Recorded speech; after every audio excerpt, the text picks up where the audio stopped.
Hi and welcome back to my channel. Today I am going to be sharing with you my DragCon experience. I went to DragCon on Saturday, RuPaul's DragCon. I was so excited, so I wanted to give you, I wanted to vlog the whole experience. I wanted to have it on Snapchat and my camera, and I wanted to do this big video, and I feel like I should start out and tell you what the hell happened and why it just fell apart. Okay, so first off's first. I found out that Jeffree Star Cosmetics was releasing his new palette, Beauty Killer, in like February. He had a little snippet that said limited qualities at DragCon. So the minute that DragCon tickets were available and I could get them, I got them because I'm a spaz and I really wanted that palette. So that was the backstory. I mean, of course, I love RuPaul. I love the drag series, all of that stuff.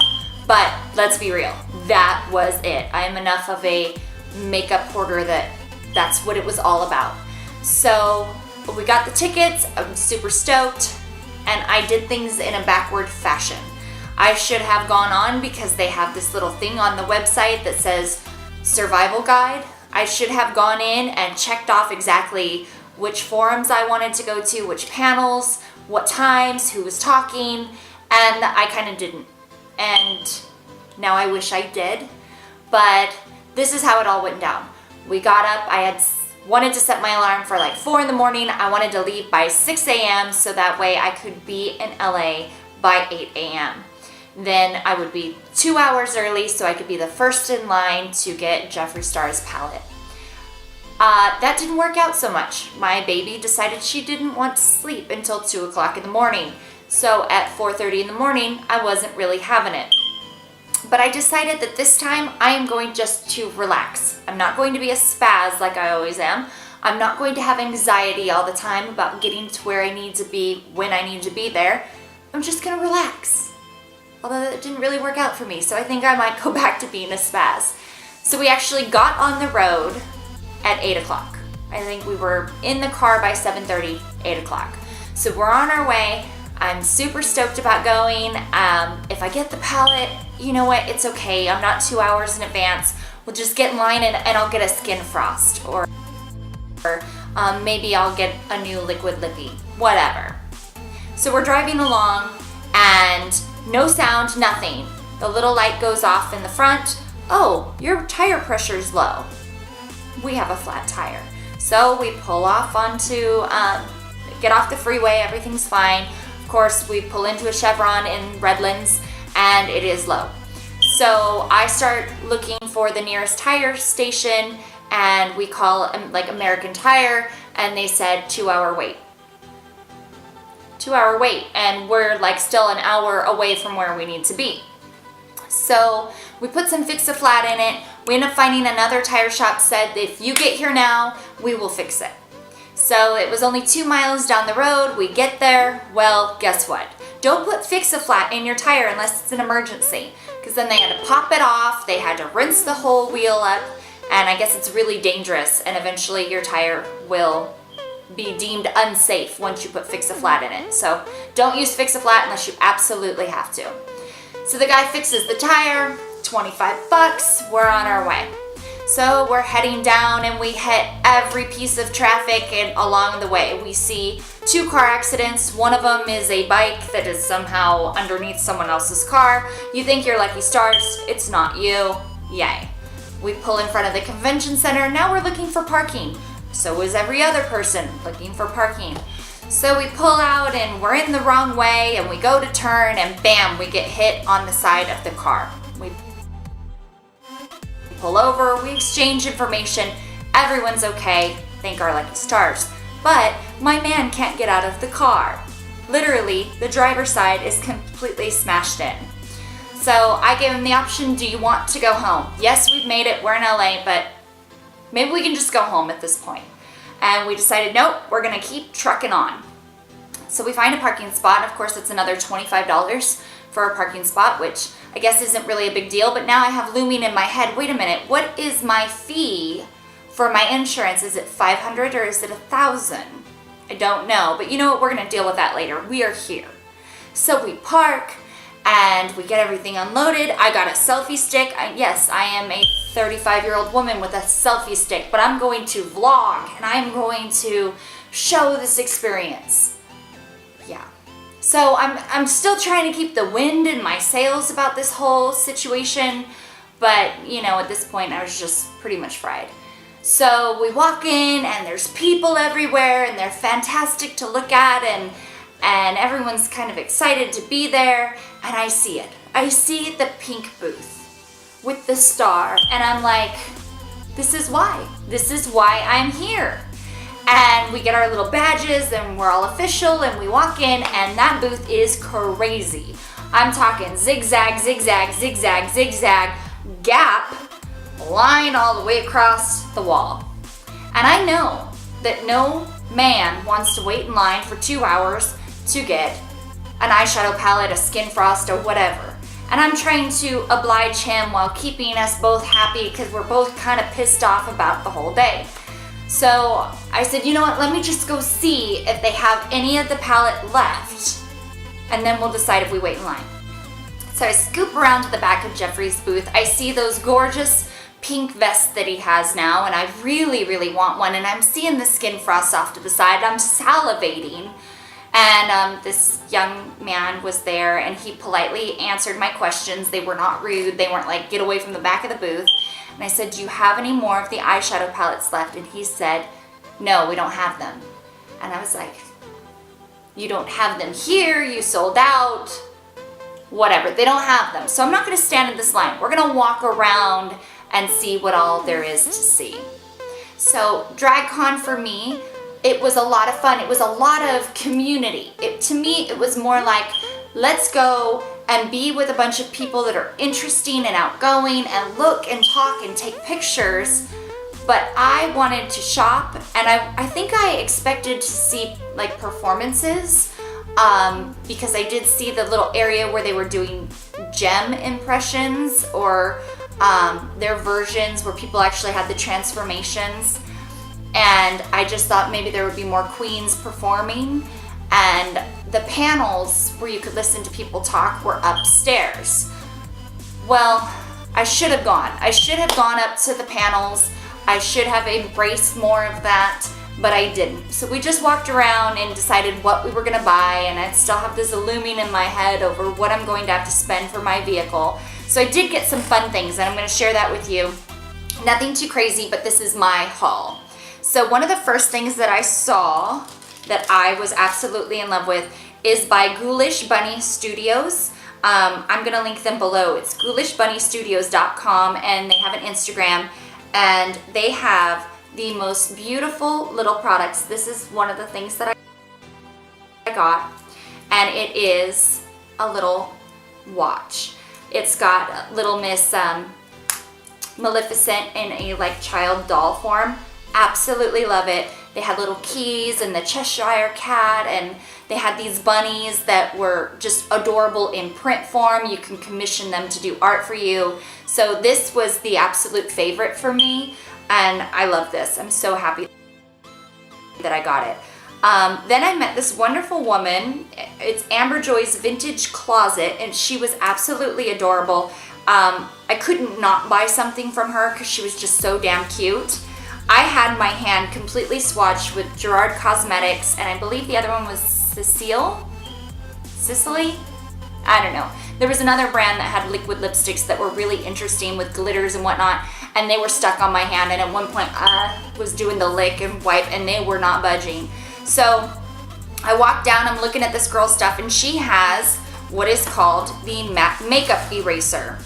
It comes in this little pink container, and they had pink and they had black, and according to the young woman, if you wet this and wipe it on your face, you're not supposed to have to use any product on your face. Well, I wear a lot of makeup, and I mean a lot of makeup, and getting it off is always a problem. So I'm definitely gonna do a demo on this product.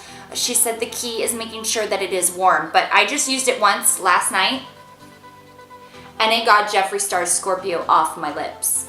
I'm like really impressed. So I'm definitely gonna do like a live demo. I know other people have done them before, but I had not heard of this product. So I just kind of picked it up mostly because she was adorable. But again, her name is Amber Joy's Vintage. She's on Instagram, and I'll link her below because she's super cute. They do a pinup pageant in Las Vegas. So if you're interested in anything like that, I'm definitely gonna post her below. Then the other thing I walked by the Bioderma booth, and I think you guys have heard of Bioderma. They do the micellar water, and then they also have a pore refiner and a hydrating serum. Now the guy that was selling these, they had all these samples out, and one of the things that I did not realize about conventions is the prices. They are so much lower. Like this one, you pay cash, no tax, like everything's all included, you pass it over, it's done. So if you've never been to a convention and you're thinking about going, bring cash, makes it so much easier, pass it over, done deal. So the micellar water, he was explaining to me, you put it on a cloth and you don't rub, you kind of hold it on, and it's supposed to remove all of your makeup. When I bought the big one, he ended up throwing in the little one for free, so that was super cool. Now, I tried to use this to remove my makeup, and I think that this would actually be best for removing eye makeup. It's nice and it's smooth. It's not exactly water, and it's not exactly like using an oil, and it does work, but I would have to use a lot of product to get this whole face off when you're not actually wiping. The way it was explained, like hold, hold, hold. So I do like that for eye makeup removal. This thing does work, but you know, we always need more. It's us, society. We want more, we need more. So this one is the Bioderma Hydrating Serum. I like this because it is a moisturizer, but it comes out in like that serum-y feel, and I just enjoy the way that feels. So this was explained to me, like everything's in like French, so I can't really read it to you except that it says use alone or before cream. Anyway, oh wait. Okay, it says use morning or night all over face and neck after cleansing and toning with whatever their other products are.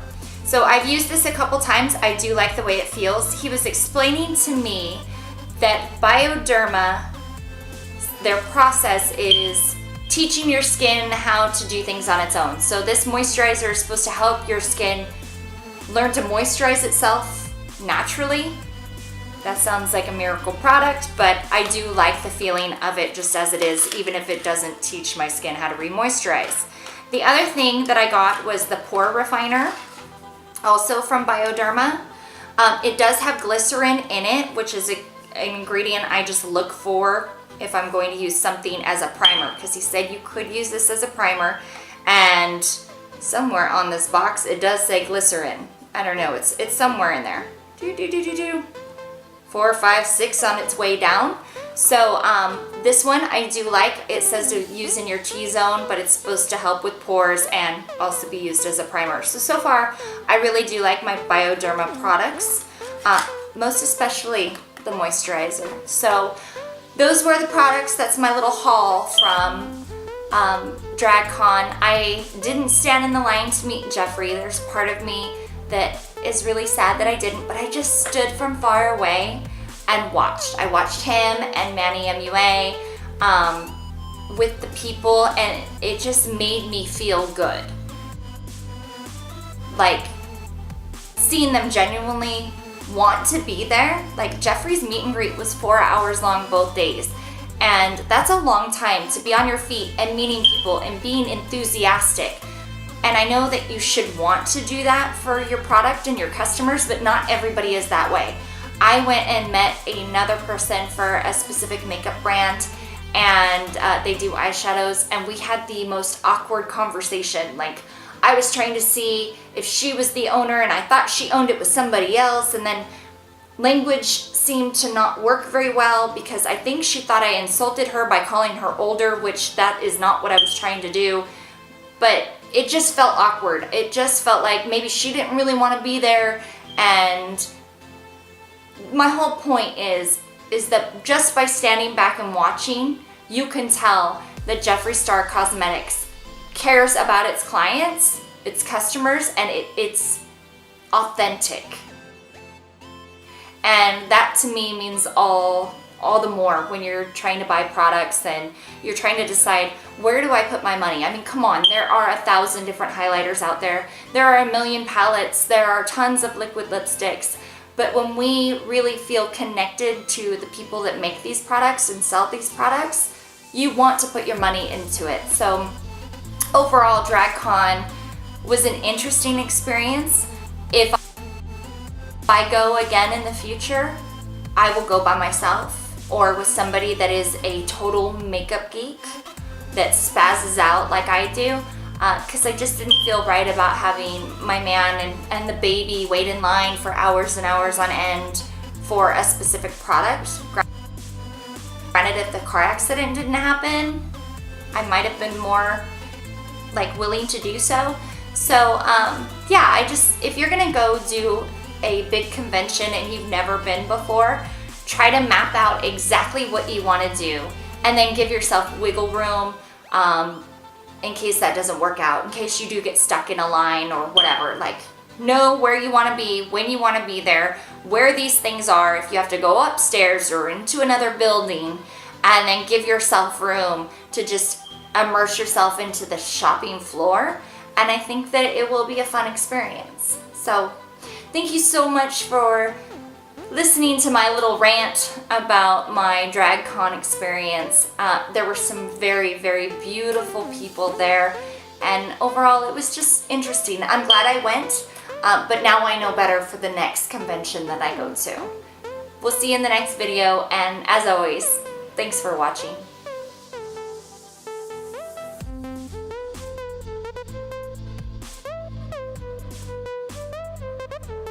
At Jeffree Star's booth, the line was way too long and wasn't down to wait that long for anything.